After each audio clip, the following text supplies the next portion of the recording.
Happy Monday. Yeah, it's Monday already. Yes, it's Monday. My name is Ellie. I am here with Maude Passini, a graphic designer and illustrator too.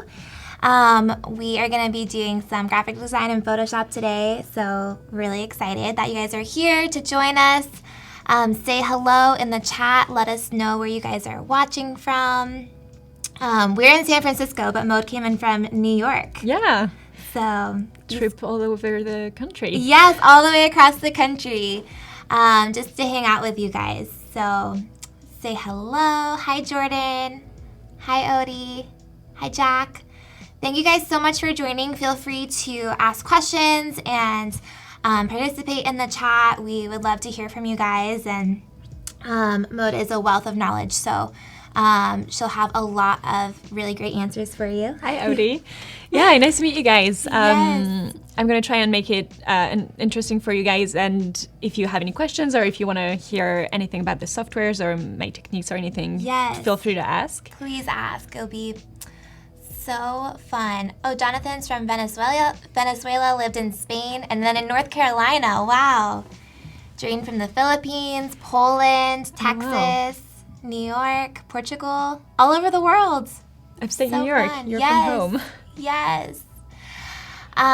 Well, we have a full schedule today. If we want to go ahead and pull that up, we can take a look at what else is going on. So earlier today was our Photoshop Daily Creative Challenge with Terry, learning how to add text to a photo. You can watch the replay if you missed that. And then right now we're live until 11:30 when we will have the XD Daily Creative Challenge, and then Fabio will have an XD case study at noon. So make sure you stick around. You can learn all about XD and how to use that as well if you watch the full day today. And then we also have Chat and Win in about 30 minutes. If you are active in the chat, you will have a chance to win a $30 gift card to moo.com. Uh-huh. Yes, so you can make some business cards, you can make some stickers, something to promote your company or brand, or even just yourself if you're just getting started. So it's a really good prize today. So make sure that you are in the chat and sticking around for that. Yeah, it's so much information. I know. I love moo.com. Their business cards are they're so really good. Yeah, they're really, really good. They're really high quality, and you can add fun overlays to them, like golds or like textures to them. So, all right. Well, do you want to go ahead and introduce yourself and talk about your work? I'm going to pull up your Instagram here so people can go follow you, see all of your beautiful work. Yeah, so quickly about me, I'm a graphic designer. I'm from France originally, but I moved to New York 5 years ago. Yeah. I worked as a graphic designer for a branding studio in Brooklyn for 4 years, and then I went on my own a year ago.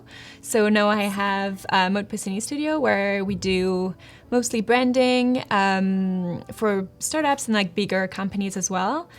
We do web design, packaging, this kind of thing, and I also do illustration on the side. So I also have illustration clients, but it's more just me. And yeah, it's been fun. New York is such a nice place to design, and I'm really excited to discover the West Coast today. Yeah. So. Well, great. Well, what are you going to be working on today? So as I said, I'm going to do a 2020 calendar. It's a product that I always wanted to do every year for like my own studio and like for people to have print on their own. And it's also like a fun opportunity to do a series of artwork. Like it's 12 months, so you can do diverse illustrations for something different for every month, but that still feels cohesive and like in the same world. Yeah. And I love like getting inspired by the seasons and the time of year, the weather, and this kind of thing. So I think it's going to be interesting to see like what we do for January or June and July. So yeah, because it can vary throughout the year, but then still be cohesive. Yeah, I guess. Yeah. I'm also excited to like hear any of your suggestions, like if there's any colors that inspire you for a specific month. And I'm gonna mostly, I think, illustrate and do the collage in Photoshop, but I think Illustrator is a great software to sort of bring it all together. So yeah, like ultimately the calendar is sort of gonna be laid out in Illustrator, but using bits and bobs from Photoshop and things that you make by hand and this kind of thing. Great. Yeah. Sounds fun. All right. Are we good to... Okay, good. Okay. Got your computer up there. Yeah. Ready to get started? Yes, sure. So I sort of laid out this quick calendar. So I just like downloaded on Google, like a PDF for each month. So we have like the structure for the month, but basically we're gonna redesign this all because this doesn't look very aesthetically pleasing. No, looks kind of generic. Yeah.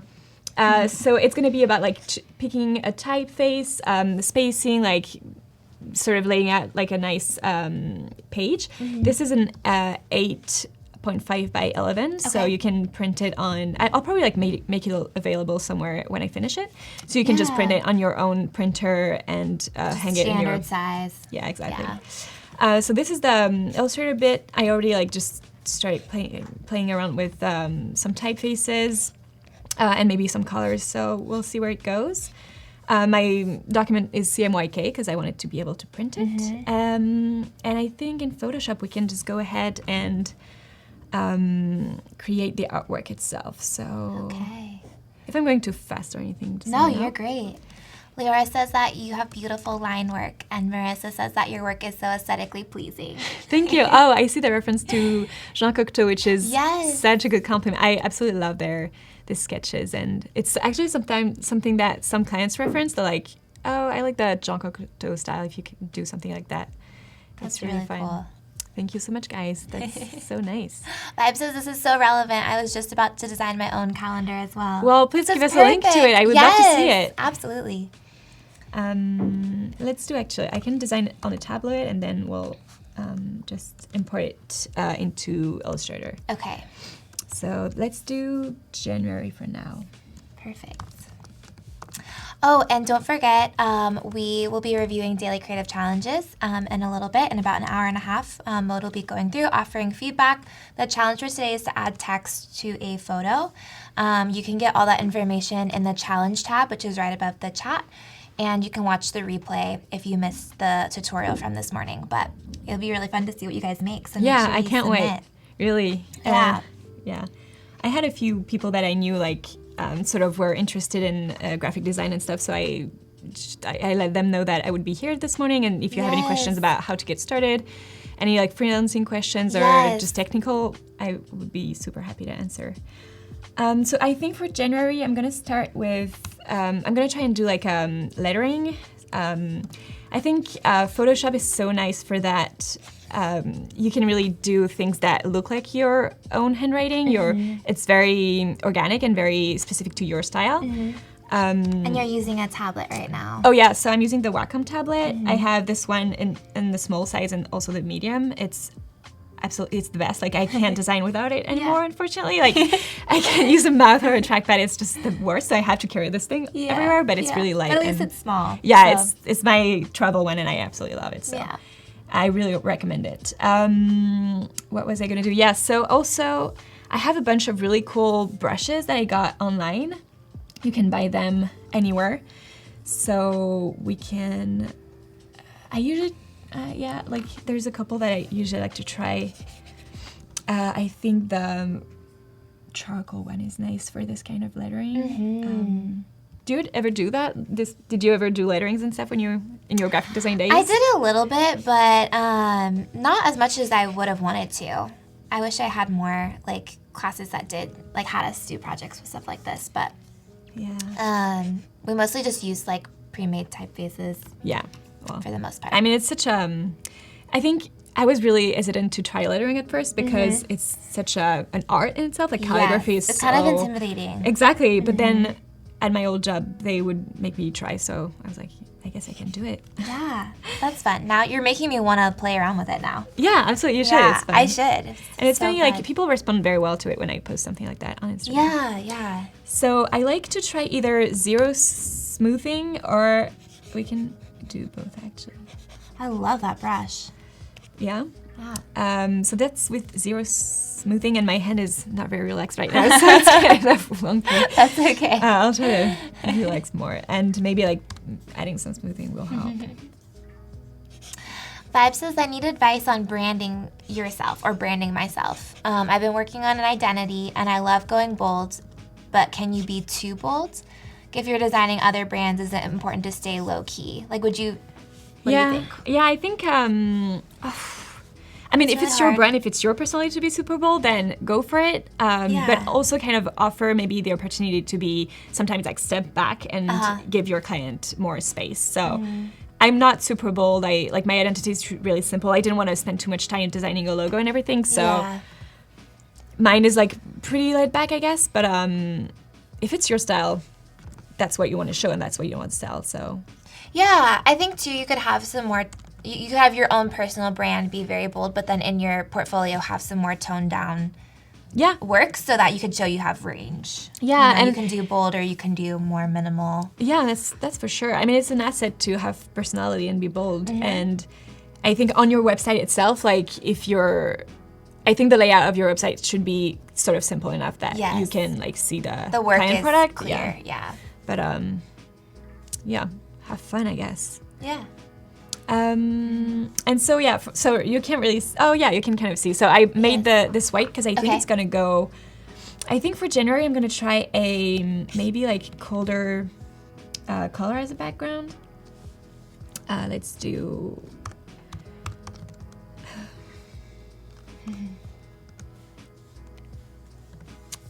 So yeah, I have a quick mood board of seasons. I wanted to be inspired. Oh yeah.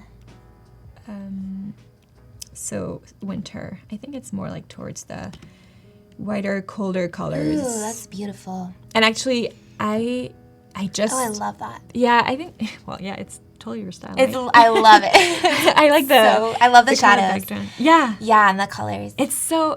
I mean, photography. It's so difficult. Like I've never. I obviously like don't have any tools or anything, but like making shadows like that is so difficult. It's so fun. So yeah, when I was going through like photos of winter mood boards, I realized I think I love colder colors and also a pop of orange because it's like it's kind of hard to find flowers that grow in January or like plants because citrus is like big in January. Right. Yeah. So I think I'm gonna go with like a palette that's based on a colder background and maybe like touches of orange. So let's do. Where do you mostly find your inspiration? Like if those kinds of images, are you on Pinterest? Are you? This is definitely Pinterest, yes. Yeah. I know like to follow like good photographers who are gonna post beautiful things. I think it's important to have like a varied sources. But yeah, and honestly, like Instagram, if you follow good photographers, it's so inspiring too. Yes, you can save them. I love the Instagram save feature now where you can save and then you can put things in different folders too. So helpful. Yeah, it's fun. This is showing gray. There might be something wrong with my colors. Oh, is that on grayscale? Yeah, maybe.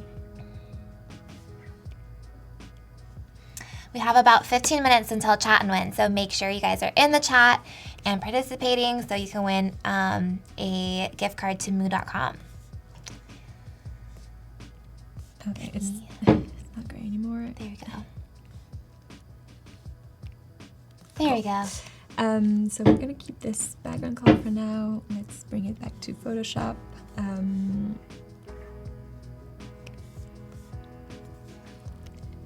Felipa says that Pinterest is so good for inspo. Yeah. So true.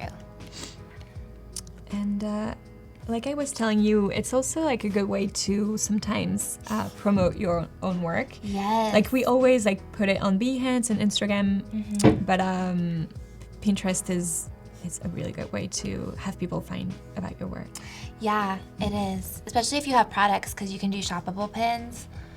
People can shop through them. Do you have to have a professional account or something? You might have to have a business account, but it's free to have a business account on Pinterest. Okay. And then you get a lot more analytics too. And you could do sponsored or like promoted posts, pins if you wanted to. Mm-hmm. So, makes sense. Yeah. So I usually try to draw in real life and scan it, or like even for the lettering, sometimes I usually like do it in real life and scan it and bring it into Photoshop. Okay. Photoshop is so amazing for that. Yes.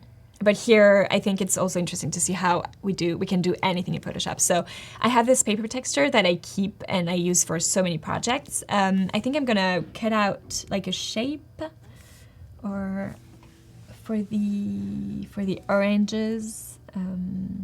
If you guys have any ideas or suggestions, go ahead. I'm not following the chat that much, but yes. Lindsay's asking if this is for a customer or personal use, or just for a demo. This calendar that you're making. It's something that I've been wanting to do for my own shop, to give away or sell, or like So it's definitely like mostly for myself to have fun and practice. I've really learned that doing personal projects has grown my style so much and made me, I guess, more unique. Like people can really see what you're about, so it's really helpful. Great to build your portfolio too. If you don't have a lot of clients yet, you can do personal projects that will hopefully attract the kind of clients that you want. Yeah, I really, really recommend that, guys. That's what I tell everybody. Just do things for yourself. Yes. So this is another texture that I scanned a while ago, so I think I can try that for the oranges. Orange. Yeah. Vibe is asking if you schedule your social media posts in advance, or do you just kind of post them? No, I'm so bad at social media, you guys. It's so hard. Yeah, it's well, I'm sure you're really good, because also like your job is to take photographs, so it must be real helpful, isn't it? Yeah, it is, but it's still hard. It's like something you have to constantly be on top of. So right. So no, it's hard. To be completely honest, I don't even know how to schedule a post. I can do like drafts. Yeah, can you? Well, you need have to use another app. Right. Yeah, you could use Hootsuite or something like that. Makes sense. Yeah, but it takes time to sit down and actually schedule out, in advance. I think it looks effortless when people do it right, but I don't think it's really effortless. If you want to do it properly, then you should probably like spend a few hours a week scheduling that. Yeah, it is nice to have it batched, though. I know for me, I'll forget to post unless I have it remind me to, post or have it go automatically. Yeah. So it's nice to have that reminder. Yeah, Eric says I do a lot of concept projects and it got me great opportunities. Great, congrats. Yeah, I think that's really key when you're first starting out. And even as, you get busy too, whenever you have time to do a personal project. Yeah. I think that's really valuable. Yeah, I was really struggling, especially when I first started my own studio, to like sort of take time. It's time that it's not necessarily going to make you money, but it's really important to helps you grow. Yeah, long term, so it is going to make you money probably. Yeah. Karina's asking, would you recommend more personal projects for a student rather than past assignments for a portfolio? Well, I think personal projects are better, but it might be because like in my experience, I went to school, we weren't that big of a class, but we all came out with the same subject on portfolios, and like obviously there's a lot of people but in Paris, like the design scene might be a bit smaller, where like I assume like potential employers would see a lot of the same projects, and personal can make you stand out more. Yeah, I think. Well, you can definitely do a mix. Like your teachers know what kind of project you should do to develop your style and like pretend it's a good client. So it's definitely helpful. But if you have to choose, then I would recommend doing personal projects. Yeah. So I set up my file in CMYK, but it's kind of boring colors, so we'll figure out later if you want to print it. I just want it to look good on screen right now, so it's gonna be RGB. Perfect. That is so fun. I can't believe you just did that orange so quickly. Really? I feel like I looked away for a second and then I looked back and it was there. It's what I do all day, just like drawing That's leaves. so impressive. I love it. It's and it's also like I didn't put too much pressure. It's just really loose, because it's like supposed to be a paper cut. Sometimes I guess that's better though. Yeah. It kind of reminds me of Matisse. Yeah, I know. Like those Matisse like paper cutouts that he I would think do. I'm a victim to the trend, I guess, but I love it. I try to make it. It's really cool. Should we add a quick drop shadow to make it look like real paper cuts? Sure.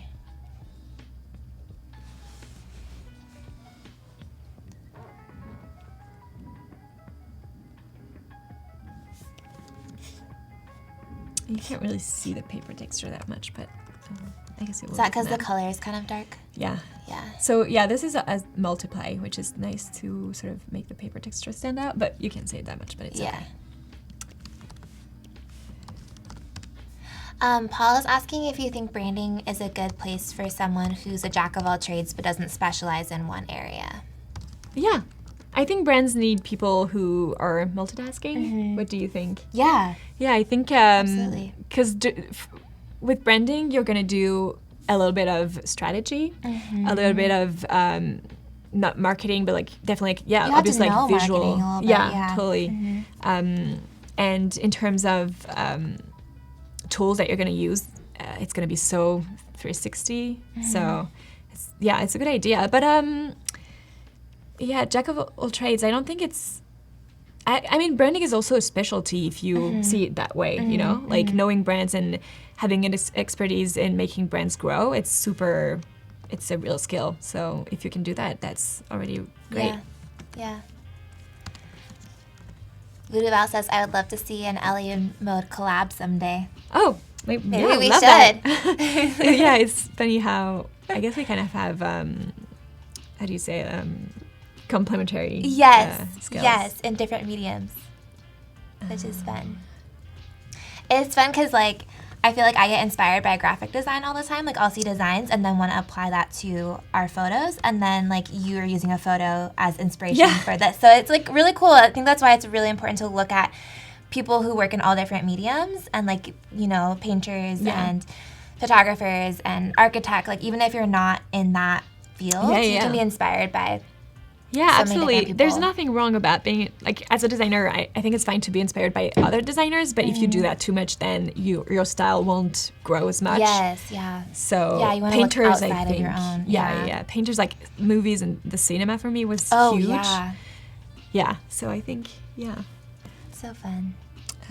Lindsay's asking, do you feel it's more important to include trendy work in your portfolio or timeless, unique pieces? It's hard. I think as a designer, it's super important to not be a slave to the trend, because the brand, like for me, like I do a lot of branding. The brands that I work for, they need to still be around in 10 years or obviously even more, and not feel outdated. So I think like the core of your work should not be inspired by trends, but you can like bring in some trends into that, because obviously it's attractive to customers and brands. So it's fine to be a bit trendy, but you should have like a core work that is personal to you and timeless, I guess. Leora says, I love the ease and flow of your handwriting. Oh, thank you. No, I want to reverse that. Yeah, so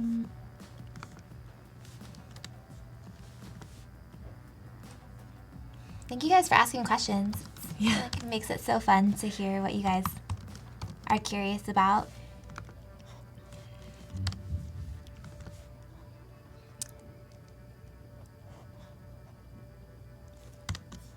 Do you ever sketch out things before you start designing, or do you kind of usually just like jump onto the computer? No, the sketching is super important. I would say like I usually jump to the computer, but if I'm stuck, I will fix that by just laying out the ideas. When your client like gives you like a header, a subhead, some logos you have to include, like image, then it's just like really easier to sketch the whole thing, so you can like fit all elements and it won't look too crowded or too crazy. Yeah, it's super important, I'm sure, you know. Yes.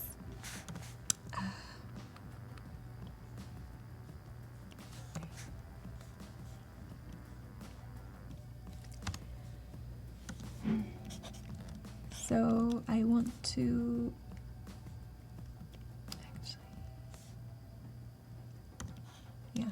so I think the leaf should sort of interact with the lettering. Oh yeah, kind of wrap, like the lettering kind of wraps around.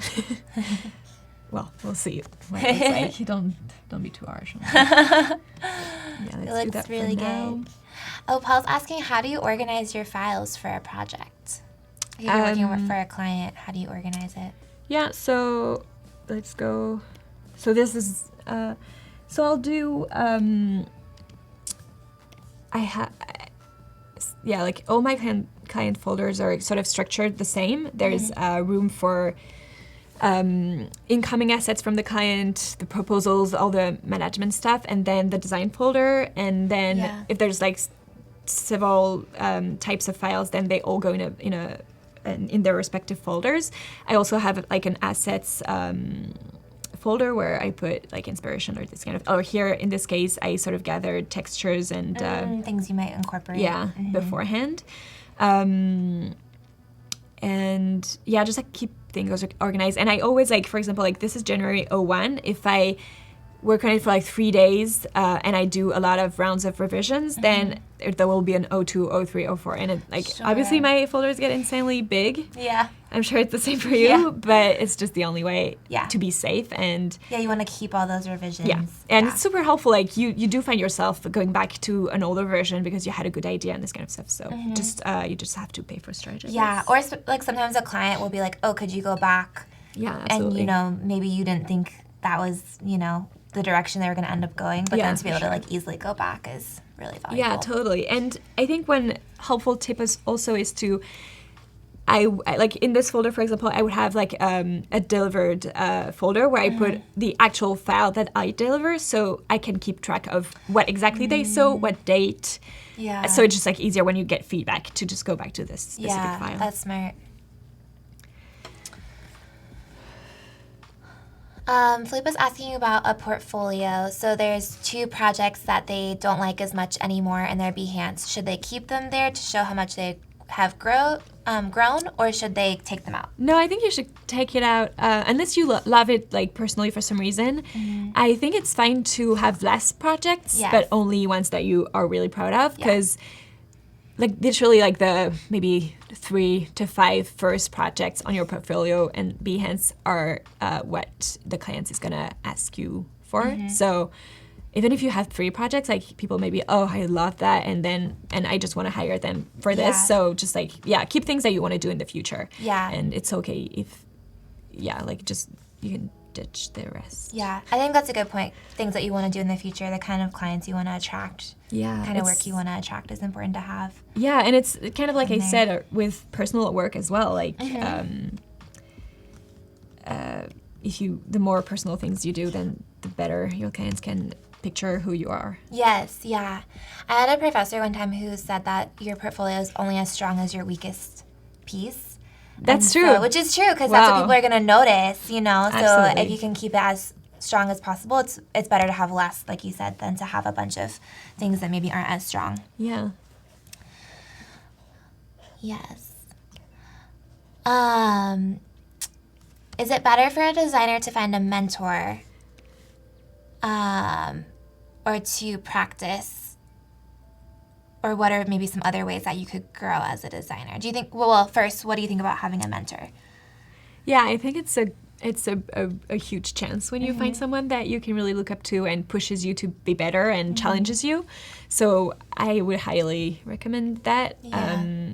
If you're around designers, and I don't know how in general, like something I've really found incredible in America, or at least in New York, is how welcoming people are, and designers are just like so friendly and really want to help. So if you like, I think that you can reach out to people if you want to receive some help from someone who's more experienced. I really recommend that. Yes. Well, we are going to jump to chat and win really quick. So say hello in the chat. You'll have a chance to win a gift card to moo.com, and we will be right back.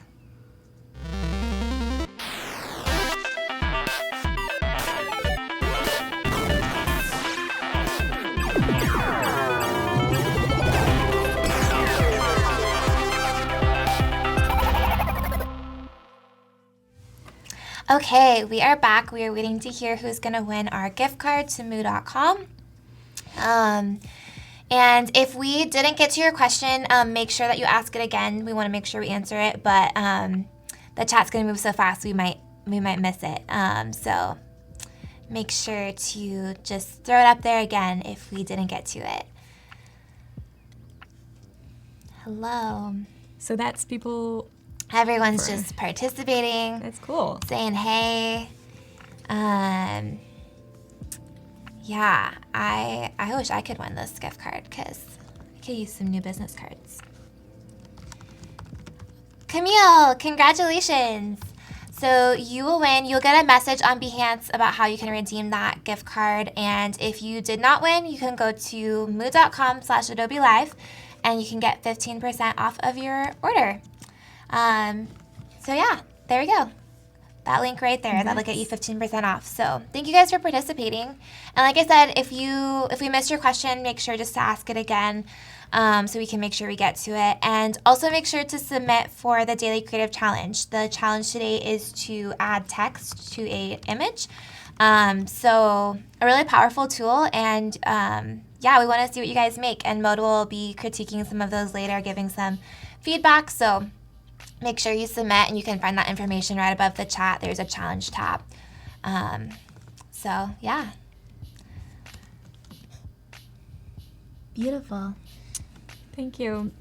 The texture on the orange is, something that I scanned. I think if you, for example, like print just like a black solid color and photocopy it. Yeah. Oh my God, this word is so hard. Photocopy it like a few times, then you'll get like a more grungy texture. Oh, and there's yeah. also, I think I had downloaded like for free a bunch of photocopy textures. That's cool. Because I love like solid colors and stuff, but this sometimes make it feel more personal. Yeah. So yeah. Yeah, it kind of feels more like, I don't know, painterly or like illustrative. And someone asked on the chat which painters or artists I'm inspired by. This is such a tricky question. I think it changes by time. I love Klimt. I love Basquiat. My mom was a really good artist that I think was so inspiring, and she made like 3D stuff and like very so with like wool and this just like really colorful stuff too. I think so colors cool. are so helpful to get inspired. In New York, there's like the Noyo Gallery. It's one of my favorite museums. It's like in the Upper East Side, and if you go there, it's like mostly German and Austrian painters, and it's just so gorgeous. Sheila is a really good painter, also like sketcher that I absolutely love. It's funny, I think the school that I went to, it used to be a painter's atelier, like an actual, where like crazy people like Matisse and Braque went to study. Like they used to just like teach painting there. So it was really inspiring to be in such a historic place. Someone was asking earlier, what are your tips for learning Illustrator? That's a good question. I think Illustrator can be very intimidating for some people. I certainly was. Like, I started with Photoshop, and it's all pixels, and like it feels very flexible, and like you can do anything with it. But Illustrator, the structure is very similar to Photoshop in the first place. So you'll have all your tools here, and actually once you get the hang of it, it's so playful and easy. So tools to learn, I mean, just practice for starters. Like give yourself a specific goal that you want to make. Like I want to make some lettering or like a beautiful layout of like a one page or whatever. And if you have like this specific thing that you have to do, then you'll find yourself like Googling how to do that. And I still do it all the time. How do you do that in Illustrator, this kind of thing. And Adobe has amazing references to help you. There's like a lot of chats and stuff. So, and it's the way, I learned Illustrator and stuff like a while ago, so I can't really remember that well, and now it's mostly practice. But like, for example, I learned After Effects not that long ago, and I was just like Googling and going on YouTube to find tutorials. So. Google is the best. And Adobe has live streams focused on Illustrator too, so you can watch replays of those if you're interested in kind of focusing on that tool as well. Yeah, totally. Someone was asking which brush you used to get that texture in the January That text. one? Yes. So it's the wet charcoal. Let me find the tab. Tool presets. How do I... Right. So I bought these off of a website that's... I'm not sure it's around anymore, but the designer is named Kyle, and he sold a lot of brushes packages. So this one is wet charcoal from the Drawing Box. really, really nice. Like I think it's one of the most natural textures, you know. Yeah, it's really good. And it when you have a Wacom too, it's sensitive to the pressure that you put on it. So just it looks very natural, you know. Like it feels like texture sort of evolves as you go. Yeah. So I highly recommend that. Otherwise, I'm sure you can buy a lot of them online. Yes. Paul was asking if there is a failure in your career that you learned from, or some kind of mistake that you grew from. I mean, I think I don't know if I can think of something specific or if it's okay to share, but I honestly I don't want to think about something too specific, but yes, there are, and you learn from your mistakes. Like I think for my end of year, my end of studies project, for example, like I think I had been too influenced by people around me, like telling me what to do, and I didn't trust myself enough, and it didn't do as well as I would have hoped. And I think for me, it felt like a failure at the time, which I think it was, and it's totally fine because now I know that I should never settle just because someone is telling me that a project is great. If I don't feel like it's good enough, then I should push. And it's funny, my brother, who's not a designer, he always has very good advice, and I sort of learned, he would be like, yeah, Mo, this is great, but I think you can do better. And I learned to listen to that and know that, don't settle, don't stop until you're satisfied. Also, I mean, being a perfectionist is easy. If you wait for everything to be perfect before publishing it, then you won't do anything. I'm certainly I'm not doing anything perfectly, but you have to learn when the balance of how far do you push it, but then also at some point you have to just I mean, put it out for in the clients, we really strive for perfection, obviously. But it's for me if I'm gonna post something on Instagram where I was just playing around, it's totally fine if it's not perfect. Yeah. So. Good questions.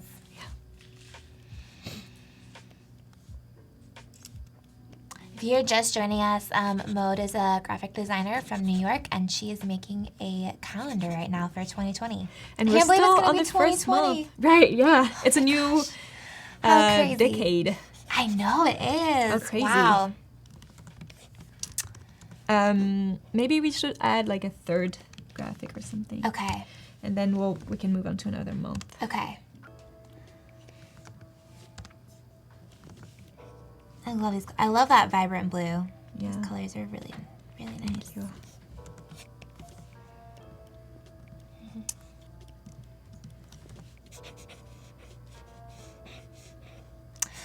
Zara's asking if this is a digital print calendar or if it will be printed. I think I can make it available digital. People could print themselves. I would definitely print it. I think it's nice to have something that you can write your dates on and everything. But we'll see. I'm just trying to design something decent, and we'll see for the rest. Yes. Okay. Oh, do you have a link to where you got the days in the original calendar?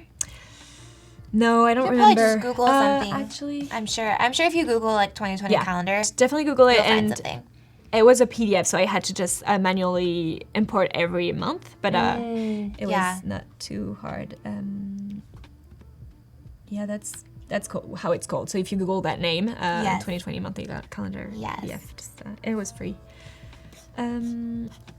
Yes, Paul's saying that the brush pack by Kyle is available on Creative Cloud. Oh, great. It's still. Oh, that's amazing. So you have access to so many different brushes through Creative Cloud. Yeah, I really recommend it. Yes. I'll just do maybe just a leaf. Mm-hmm. Oh, yeah. Cute. Yes, Dee says practice makes progress. Still learning this. That's the thing is, you're going to always be learning, even if you've designed for years and years and years. Yeah.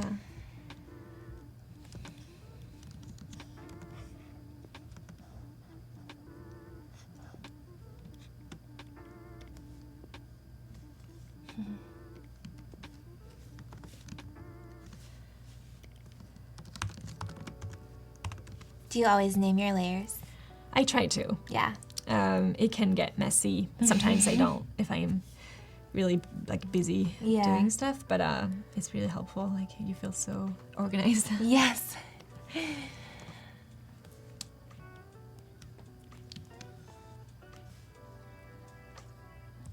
We have about 48 minutes until design feedback, so make sure you submit for the creative challenge. Show us your text on your images, and Mode will be offering some feedback. Yeah, I'm excited to see what you guys create. I feel like that's kind of sounds so basic, but you can do so much with just adding text to a photo. So there's a lot that you could play around with. Yeah.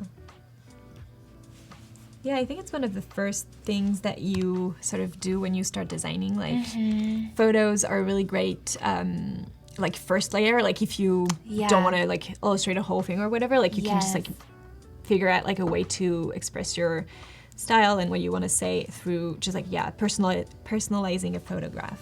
That's so cool.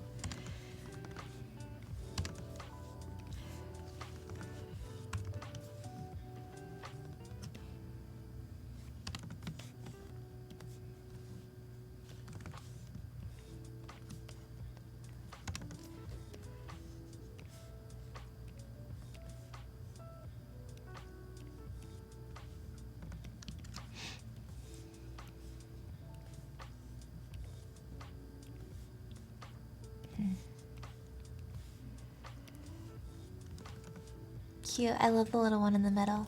Yeah, thank you. I'm going to import this artwork into Illustrator. Okay. So I used Command-Shift-P. Okay, Command-Shift-P. Do that quick. And it's not a link, so it's embedded. Okay. So it won't like necessarily change if I update it, but I can make it a link later. Okay. Yeah, and let's do that, and then really quick, we can, well, so yeah, if anyone wanted to kind of see what Illustrator is about too, I'm just gonna spend a few minutes sort of designing this whole thing. Okay. So we have the days, and then the numbers, and I don't think I'm gonna keep any lines. I think it's nicer if it's just numbers. Yeah.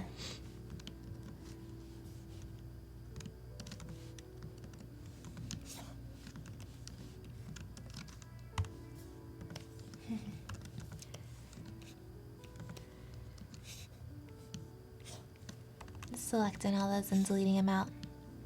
Yeah.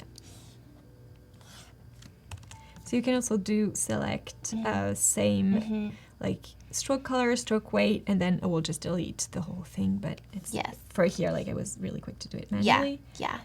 It's a shortcut that I learned really late in my career. Select all. It's really so helpful though, guys. especially when you have like a bunch of little things or things are kind of all mixed together. You can just want to select like one thing that's all the same color. Yeah, and same then stroke. I actually personalized the keyboard, so I can just do like Command-Shift-A to select all same color. So really recommend personalizing your keyboard shortcuts. And so I selected a few typefaces that I found on Adobe Fonts. Yes. Is there, like, if you guys have any recommendation, anything you want to try? I think we could go sans serif. I like Granville. And these are all available in Adobe Fonts. So if you have Creative Cloud, you can just install them, right? You can go download them. Yeah, best thing. Paul's asking if Illustrator has an automate feature like for numbers.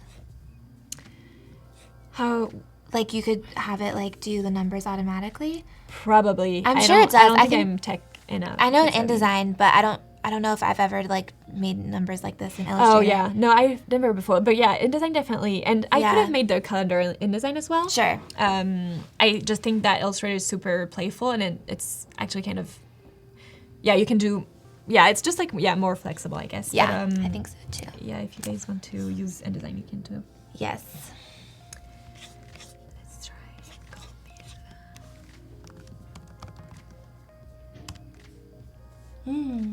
So crazy how just changing the typeface can make it look so much better. Yeah, totally.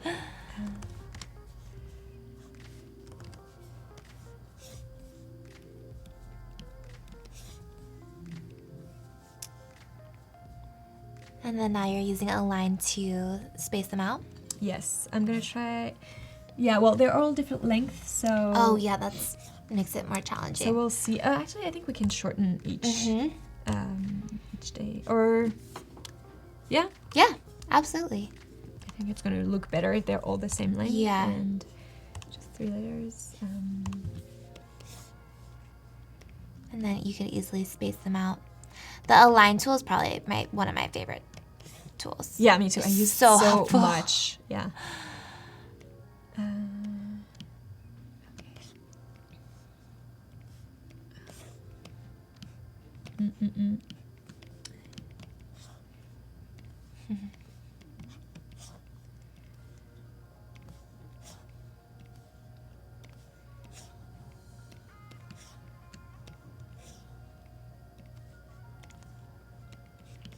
Makes it so fast. Yeah, and Yeah. it's really something that where you want to be super exact. I always, like when you design like a file for a client or Yes. it's it has to be mathematically perfect. So messed it up all again. Yeah, that's okay. No, actually, I don't want. I think it can be the same type, but not tracked out as much. Okay. If it's Yeah. small numbers. Because you changed the kerning and the Yes. the for words. Words. Yeah. To space them out more. Yeah. What is your go-to software when you work, like Photoshop, I guess? Yeah, or yeah. Lightroom? Well, most of our work is Photoshop because most of it is like post-production for images, which my business partner mostly does. I actually use Illustrator a lot when I'm working. Like I make all our mood boards in Illustrator. If I'm putting together like a proposal or putting together like a I kind of do like a shoot outline for clients, so kind of like walk them through. I make like little mood boards and kind of a more explanation of what the shoot is going to look like. And I make all of that in Illustrator, which I know I could do in InDesign too, but I'm more comfortable in Illustrator because that's kind of what I used in school. So yeah, so it's super useful. You can do so much with it, but yeah, most of our work is Photoshop. Yeah. I'm gonna try something. So I also love doing lettering on Illustrator itself. It's the texture and the rendering is different than Photoshop because it's less. It's vector, so it's not as I guess it doesn't follow your hand as much. Yeah. But we can try like maybe these guys can be lettering. Oh yeah. Okay, I'll create a quick new brush. Justin says I appreciate your quickness with the program. Oh, thank You're you. very quick. I'm sure like it's so funny, like everybody has like their things that they do really quick, and like I'm sure like there's a ton of shortcuts that I absolutely have no idea about. Yes. Like I'm super slow doing them, but yeah, like the things that you always do, then you get really quick. Yeah. So yeah, the brush that I'm using now has pressure sensitivity, so it's gonna be thicker and smaller, which I like. Yeah. And I'm gonna do. We'll try to see if it's nice, smooth, sort of smooth that.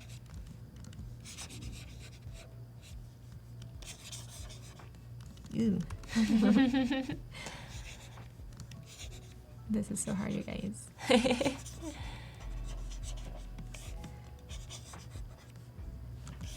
That's beautiful. And then, I always want to, like on Illustrator, it never comes out perfect the first time, so I'll always like do a few tweaks, which is super easy because it's vector. And if you do Command Y, then you have a better view even of what you're working with. Okay, Command Y. Yeah, it's and then you can use those anchor points to kind of like adjust all the points, smooth everything out.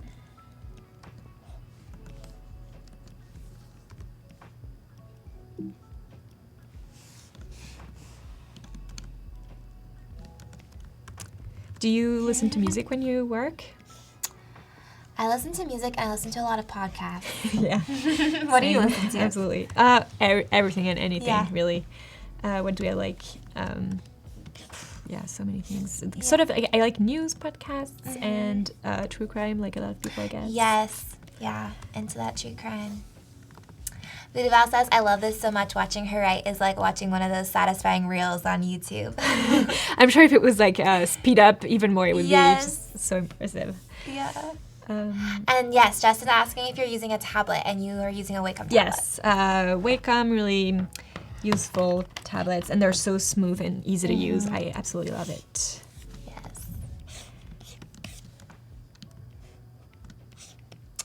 You know how it gets like weird if you.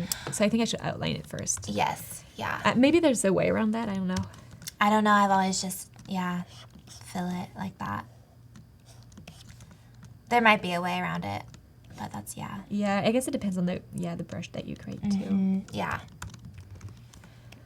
Yeah. Let's keep this.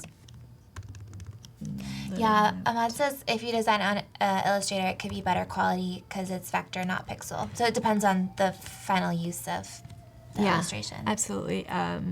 But yeah, sometimes like printing from Illustrator, if you used too many like gradients or effects and this kind of stuff, you would have to be really careful when you print. But yeah, like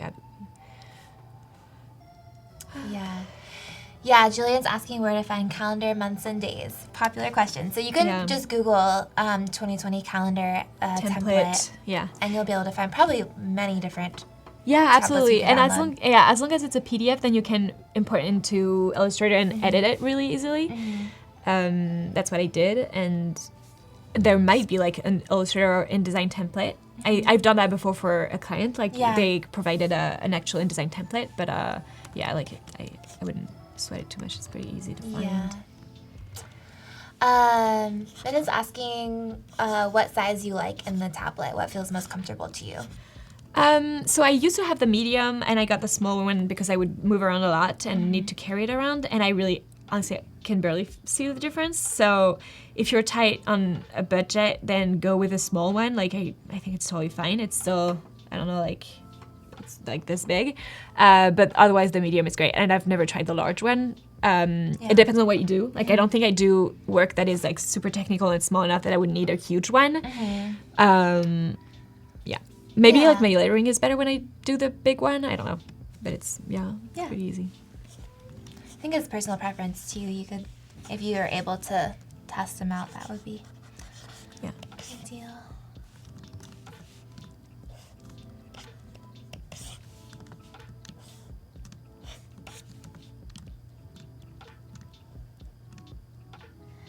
About 35 minutes until design feedback, so make sure you submit your photos with text on them. So they're working on it right now? They're working on it right now, and if you missed the tutorial, you can watch the replay of that from this morning. Terry went over how to add text to a photo. But yeah, we want to see what you guys make.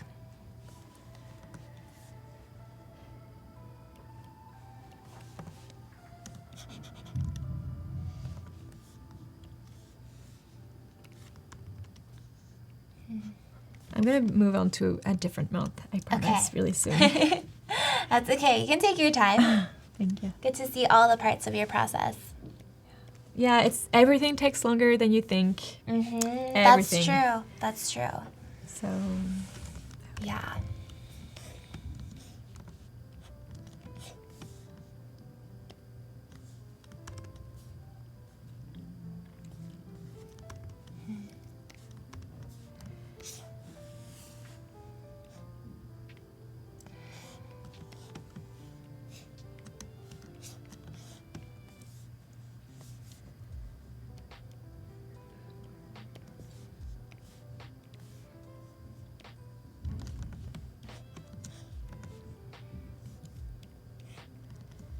You bring in the text, like mixing it in with the illustration. I sort of revised the size of the oranges, so I'm just finalizing the layering.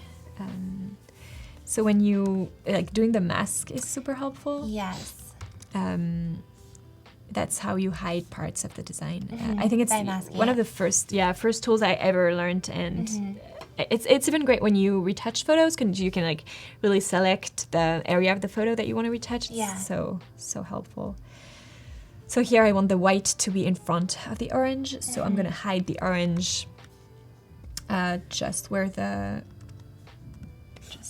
at one specific location. Okay, and so now, I'm gonna fill this selected area with black on orange number 1. Okay. Ta-da! There you Okay, go. we're done with January for now. We'll see.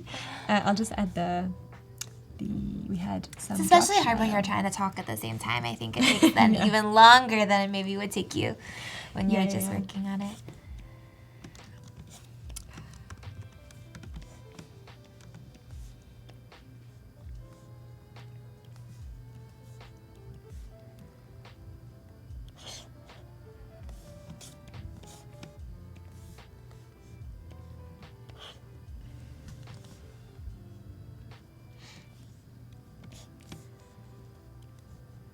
Cute.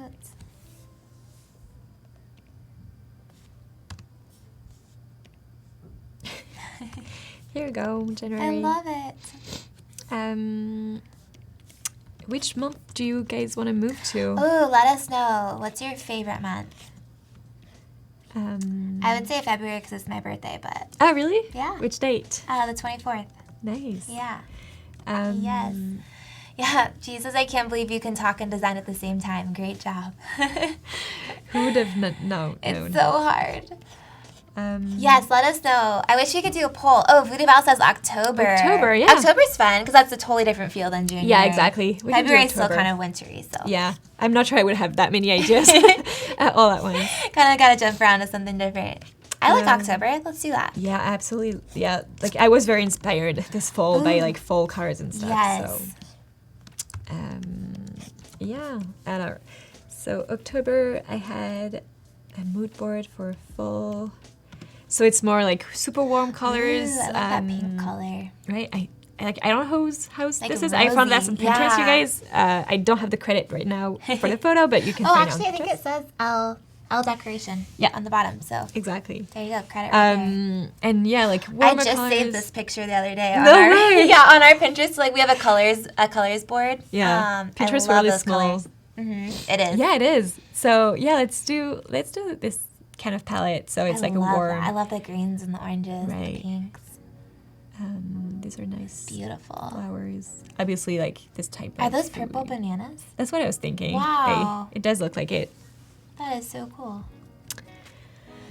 Oh, I love that. Yeah, that felt nice. That like little pop of yellow is really Yeah, yellow is a nice color. I'm trying to bring more of it and not be always like pink and gold, which I can do a lot. And what kind of, like October has falling leaves, which I've done already. Well, no, I did orange leaves, but yeah, falling leaves, like pretty trees. If there's anything you can think of that. Gourds, pumpkins. Yeah. Yeah, what's fall, what's October to you guys? So driving around, I saw so many eucalyptus trees. They're so pretty in this area. Yes, I love eucalyptus. Right. It's so beautiful. The silvery leaves.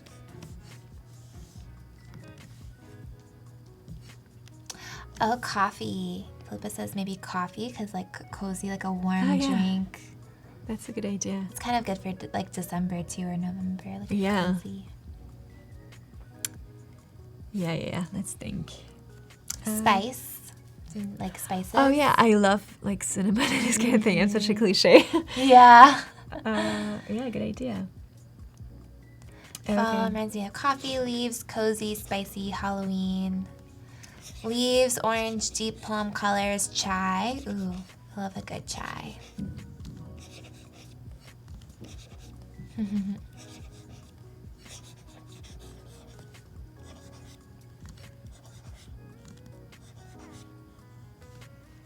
Pumpkins, coffee, warmth, orange.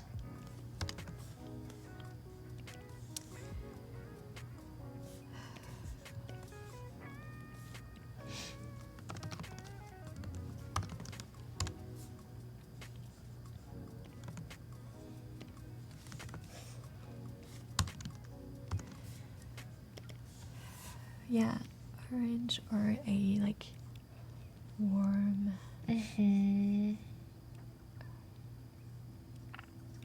Something warm. Yeah, Something. yeah. Oh, toasted marshmallows. S'mores. I have a confession. I don't like s'mores. You don't like s'mores? Do you like marshmallows? No. Okay, that makes sense then. Yeah, Marshmallows exactly. are kind of the I mean, star. I love chocolate, so I should like it, but no. S'mores are so sweet. So weird. Oh, gingerbread. That makes me think more of like November, December gingerbread. Yeah. Guess closer to the Cinnamon, holidays. bonfires. Oh, apples. Apples are good too. Oh, yeah. I love apples. Yeah, that's a good idea. Mm-hmm. I'll try to do that. Yeah, maybe like apples, leaves, maybe like some abstract shapes, Yeah. clouds. Beer. Oktoberfest. That's all year round. That's all year. Yeah. I'm getting hungry from this food talk, says Joreen. But true. It's funny how people really suggested a lot of food when I was thinking like You're environmental. Thinking nature. Yeah, well, but it's a good idea. Yes. I love that brown color. You do? I love it. Like, I'm really into browns and like tans right now. Yeah. I love that. Bonfire's apple. Oh, that's my brother-in-law, Teofil. Aw. Thank you for joining. Hello. Really appreciate. Yes. Okay. Yeah. So for January, I had like sort of the elements coming into the letters, and I think we should try and do something more around the word, like to sort of vary it up. Yes. I think it's a good. What's scarecrows? Scarecrows. Scarecrows like you would like make a little like person with like clothes on it to scare away crows in a cornfield. Yeah. And they promote that. Yes. Our broomsticks, corn, or wheat. Oh, wheat is really pretty. Oh yeah, I love that. Wheat is beautiful. Oh yeah, I should do that. Paloma says food is nature. That is true, but not all food is true. like Not marshmallows are not That's not not nature. supernatural. Oh yeah, Vidibal says corn and wheat, like patchwork farmland and red leaves. Yeah, I think I'm gonna. I should do. I should do wheat. I think wheat would be really pretty against that brown. So if I'm gonna illustrate like wheats and stuff, I'll do for like drawing. I like to not have a texture on my brush, so I'll do like the basic Photoshop brush More that smooth. has exactly super smooth, and that still is is pressure sensitive, so like it can be thinner or thicker. Yeah. I'm gonna need some wheat images to reference because you don't. Yeah. it's just like it looks. What does it even look like? Yeah, sort of not that interesting. So I think it's interesting to have. And wheat is so pretty too. It's beautiful. So that's gonna be just like my reference. Okay. And I can just erase it later. And let's try and do, like wheat things coming over October. What color would go well with this brown? Ooh, what color should the wheat be, everybody? I think it, light pink. Yeah, pink, I know it's not very natural, but I just need a color that will show up on the... Yeah. Well, actually, I'll make this a lighter gray for now, and I'll do the drawing, and then we'll figure out the colors. Okay. You know? Let us know if you just have draw. color suggestions. Yeah, exactly. As Mode is drawing. Maybe. Oh, I'll do a dark green for now, and we'll see. Okay. Wow. It is so relaxing to watch you draw. I don't know if it's going to be super realistic, but let's not That's worry okay. too much about that. Yeah. I don't think it has to be to kind of get the idea across. Yeah.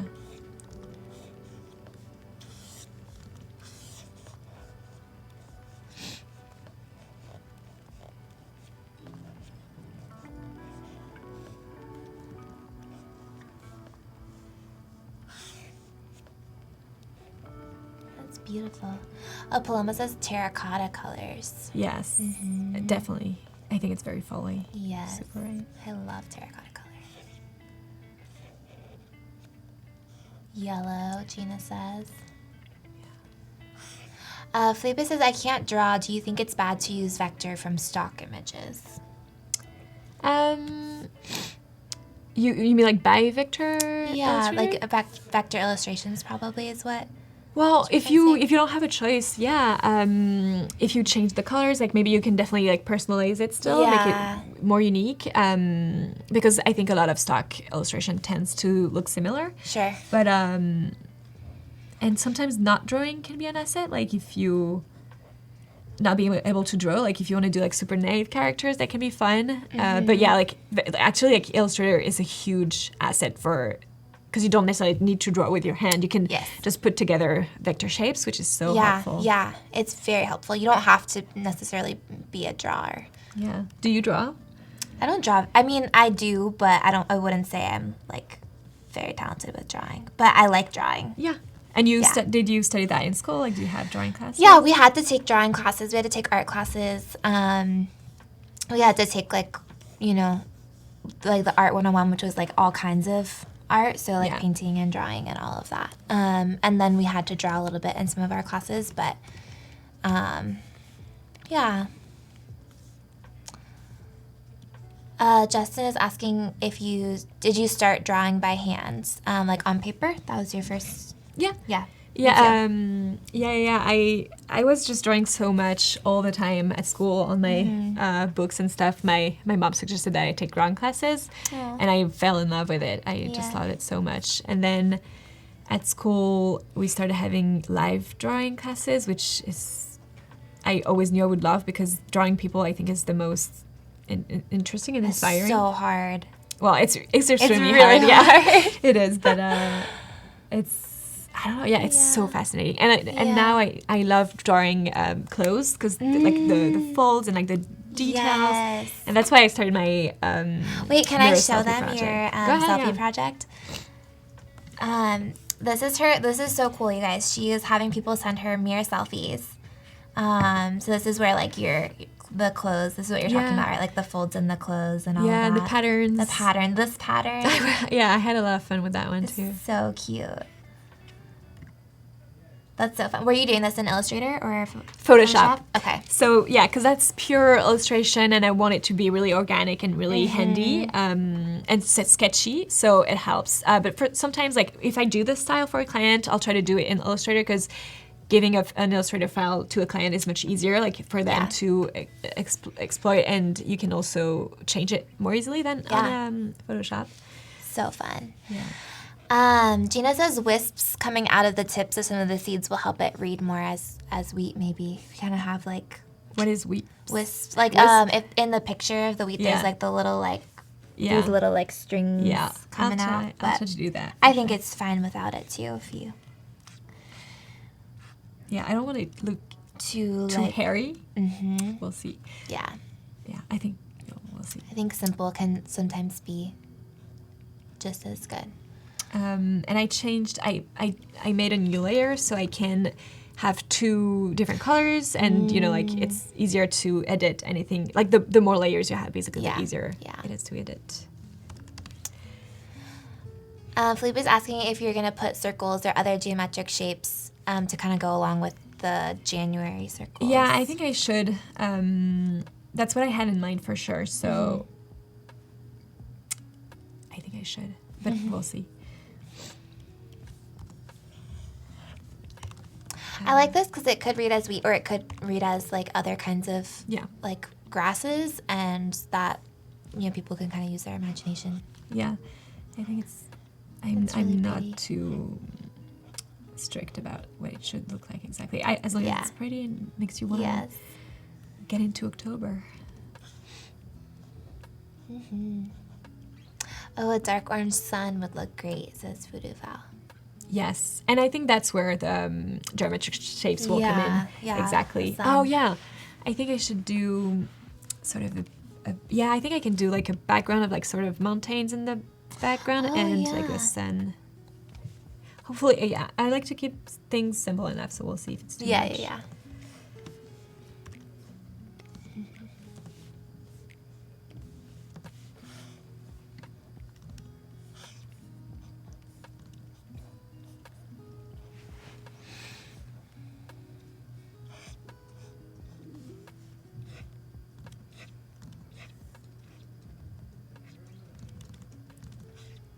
So relaxed. I'm like so sleepy now. I'm like watching. Oh, yeah.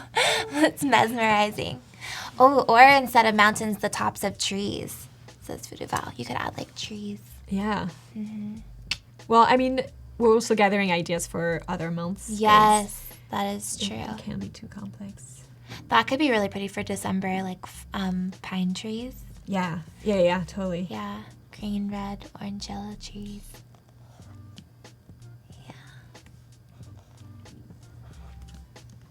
So do you have any tips for, because you were in a studio before and then now you're freelance. Yeah. What's your advice for transitioning to freelance?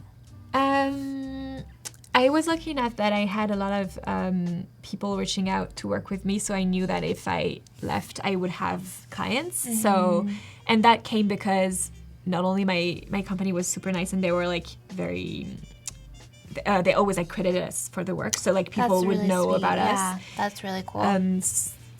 And I always put my work out there so that people would see it, and I knew that I could build a clientele that way. Yeah. So my advice is to start when you're working, like still maybe start doing things for yourself and posting on Instagram. Yeah, you don't have to take client work because you might not be allowed to from your company, but if you still do like things that look like you and like projects, so that's how you're gonna build a client list. And then sometimes like people are really scared to go freelance without having a list of clients, but that's okay. Like sometimes you're working full time, so you don't have time to develop that connection and stuff. So you just, I guess, have to jump in and try. And once you do freelance full time, like you won't have any choice anyways. Like you're gonna have to work so much to get clients that it's fine to try. Like you it's okay if not everything is figured out before you go. Yeah,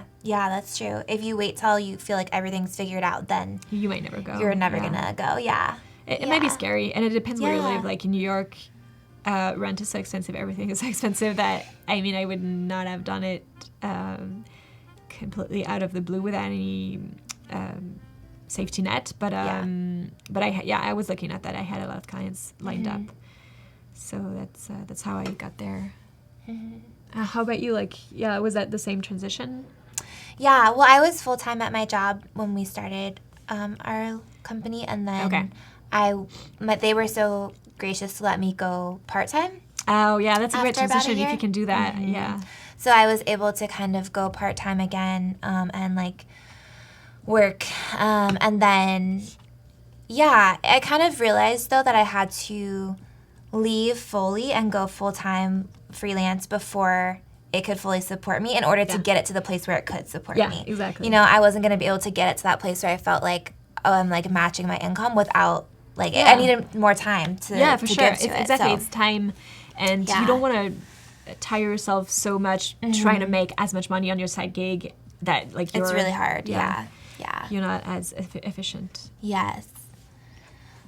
Hi, Kita. Thank you for joining us. If you're just joining, Maude is working on Do whatever you can. Maude is working on a calendar for 2020. Rebecca is asking, how do you decide if a client is a good fit for you, and is it hard to say no to clients? It's not hard to say no. No, actually, it kind of is.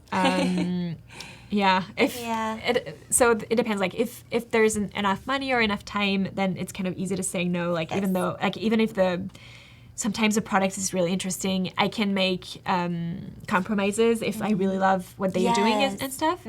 But if I have a feeling that it's going to be hard and long and too difficult to work, then I'll say no without any regrets. But I'm not too picky. Like I've only been doing this a year, so I would say that I don't consider myself like big enough to be saying no to that many people, and I try to take as much as I can because it's experience. It's great to get to know people, and I haven't had any bad experience. Well, like not that much. So yeah. it's I think usually the fit is sort of happens by itself. Like if your work is really in sync and everything, then it will work out and it will be a good fit. But there's always something along the negotiating process and everything that will just make it not work if it's not the right fit. Like usually it works out on its own, if that makes sense. Yeah. You kind of know. You can kind of tell. Yeah, there's like a lot of things that go into play. Like there's the price, the timeline, the personalities. So if one of these things just don't fit, then it will die and they'll go to someone else, or I'll just say that I'm not a right fit. But it's not that hard to find. Yeah, absolutely. Yes. Thank you, Vival, for reminding us. There's 13 minutes till design feedback, so make sure you submit your text on images. We want to see your work, and Maud will be giving some feedback. So yeah, make sure to wrap that up if you're working on something right now to show us. Ooh, that's a fun texture. Yeah, I'm struggling with the colors here, so we'll see if maybe adding a texture to the wheat might help. Okay. Yeah. Oh, that's fun. So you just added that in, and then do you want to show how you applied the texture? Yes, so you bring in the texture, just like paste it as a square, and if you put it on top of the group that has the illustration that you want to cover, and then you put your cursor in here, do option, and this tiny icon appears, and then you click, and then the texture will only be applied to the object that's right. It clips it right to that bottom, and then it only applies it to that and not to the whole image. And if you had a color overlay before, then you have to deactivate it, otherwise it won't show. Good to know. Yeah. Yeah, and so maybe now we can work with the sun or the shapes.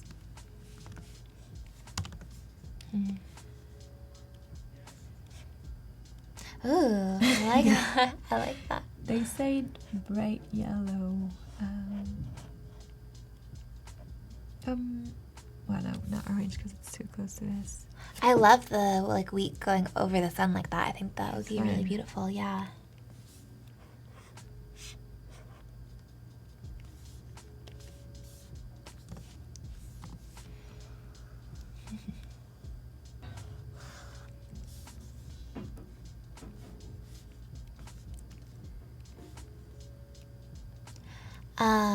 Do you ever use an iPad? Leora's asking because now Photoshop's available on iPad. Have you tried that? I haven't tried it yet. Yeah, I was really either. considering it. I think I would love to, but not yet. Do you? No, I don't have an iPad. Yeah, I haven't tested it out. It looks really cool, though. I was watching some videos of people using it. It looks like very useful if you use an iPad. Yeah, and I'm often on the go. Yeah. Sometimes I can do a lot from my phone, like sending files to client and that kind of thing, but I can't really open anything that is on an Adobe software on my phone, so I think an iPad is a really great investment. Yes, sometimes. yeah.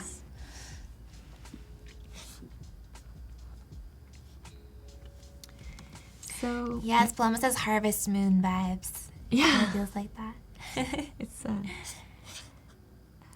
texture crunch. Okay, so I made this shape here. It's sort of abstract, but it's like the earth, the mountains or something. Yeah. So this the shape here, I'm gonna select a piece of the texture that is in this shape, if that makes sense. Okay. So Command click, that selects the item, the layer that you're on, and then if I select this layer, then I'll copy Command C, I'll copy the texture itself in the right shape, which I will paste here. And okay, so we don't need that anymore. And so it's black, so I'll select anything that's black. And again, like I might not be using the quickest method or anything, but it's the way I do. Everyone has their own way though, and I think you kind of like use a method and then that's your method, and even if there's a faster way, sometimes it's not faster for you because you're used to that particular way. Totally. So yeah, now we have So yeah, we're like closer to January that. with some different vibes. Do you think the colors are okay? I love the colors. Those are, I mean, I told you, those are the colors of everything in That's our right. studio. I love it. I love the earth tones and like the pinks. Yeah. Cool. Thank you. I would hang this up in our studio. Great. Absolutely. So is it only 8 minutes till the... 8 minutes till design feedback. And depending on how many people submit, you may have a little bit of time after as well. So, yeah. Are you going to continue working on this tomorrow as well or bring something new in? Yeah. I think since we'll still have a lot of months to go, Yes. we can still like mix things up and it may still be fun to keep going. Yeah, I think so. I would love to see this continue.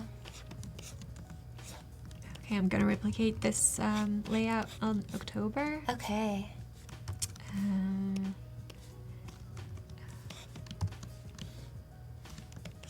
Now you're back in Illustrator for all the text and the actual layout part.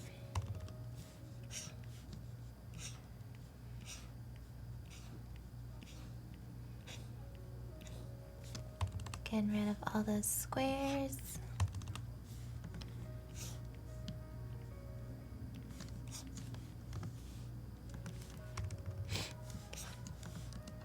That's such a great tool to be able to use too, the eyedrop text and get it exactly the same. Yeah, I think it's something that I learned on InDesign probably, and then I was like, oh, it's also on Illustrator. Yes. So you can select the text and then just use the eyedropper to grab, exactly the same text, and it'll change the kerning as well and like all those adjustments that you made.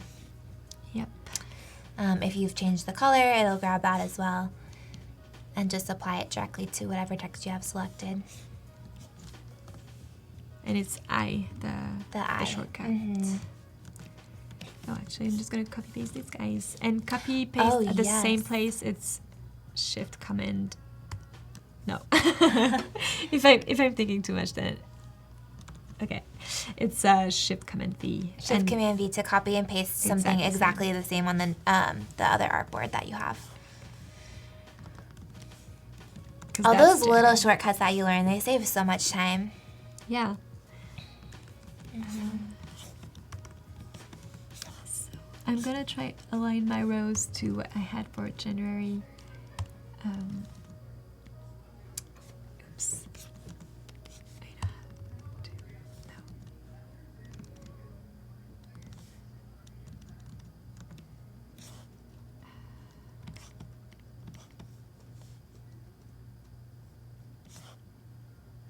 Yeah, paste in place. That's what that shortcut is for.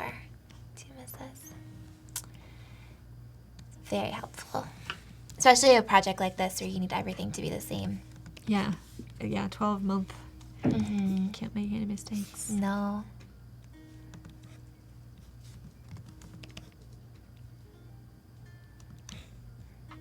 Which is where InDesign it can be useful because you can set up all the style guides and then apply them to all the pages and make it like that's what was really helpful working on a publication because you could set it all up and have like all the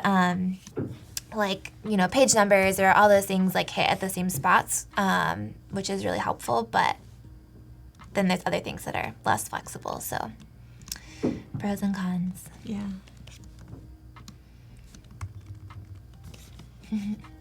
Voodoo says this came together so well, so fast. Oh, thank you. Yeah, I'll just, so I think it's better if I create a layout. A grid, yeah. And then I'll align that for October, and then I can go back in January and make sure everything is aligned to the same grid. That's smart, yeah. And you're just dragging those guides down from the ruler, right? Exactly. And if I want the ruler to be only on one artboard, I'll select the artboard by doing Shift-O. That selects the artboard, as you can see here. And if you drag the rule, then it's only on this artboard. Because on the Illustrator, otherwise it's like it'll do on all across all the artboards, and it won't be like actually aligned. Yeah, that's a good tip. And you can lock those guides, you can hide those guides using shortcuts as well. So it's a really helpful tool.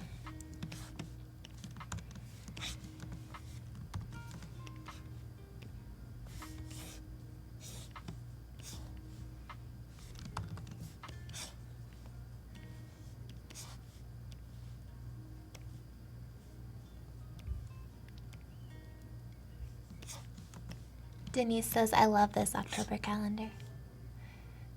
What'd you say? I love this October calendar. Oh, It thank looks you. Great.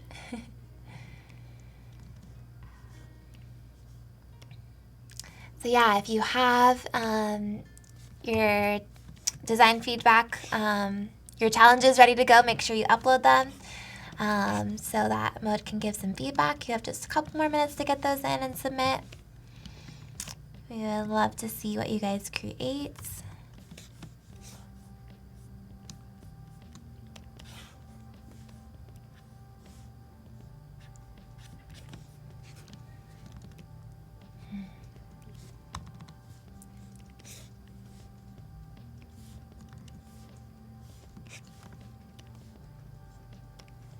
Oh yeah, someone mentioned that Monday looks like it's a little bit smaller than the other days. Correct. Thank you. There we go. One of those things where you're staring at it and you don't even notice until fresh eyes see it. It's really dangerous. Yes. It's nice to have someone that you can ask sometimes. Oh, absolutely. To check.